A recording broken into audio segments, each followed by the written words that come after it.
ნათია ლაზაშვილზე მინდოდა ერთი-ორი სიტყვა მეთქვა. აი რაღაცნაირად სულ გულნი მწყდება ხოლმე ადამიანებზე, რომლებთანაც რაღაცა წარსული თუნდაც მეხსიერება მაკავშირებს უბრალოდ და მახსოვს რა რაღაცები. აი 90-იანების ბოლოს და 2000-იანების დასაწყისში არაფერი არ იყო ხა ჩვენ ქვეყანაში იდეალურად და მათ შორის არც მედია და ჟურნალისტიკა არ იყო იდეალური და მოსაწონი, მაგრამ მთელი თაობები, შემდეგი თაობის ჟურნალისტების გაიზარდნენ ამ ადამიანების მაგალითებზე და თელმა თაობებმა გადაწყვიტეს, რომ უკეთ ზოგადად ამ პროფესიას გაყოლოდნენ და აერჩიათ. მათ შორის, რა თქმა უნდა, გამორჩეული იყო რუსთავი 2-ის მაშინდელი გუნდი.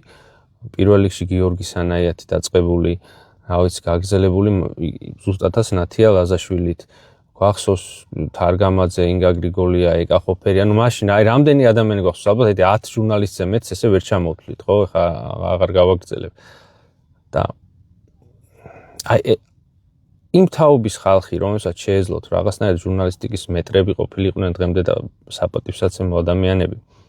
აი აქამდე როგორ მივიდნენ მართლა მაინტერესებს რა და გული მწყდება ძალიან. მაშინ რა გამოიძია ბრიტანეთის საზოგადოებრივმა მაუწყებელმა BBC-მ, რომლის აბრევიატურაც უცნაურად ემთხვევა, რომ ბენზილციანი შემოკლებულ აბრევიატურას ასევე BBC-ს.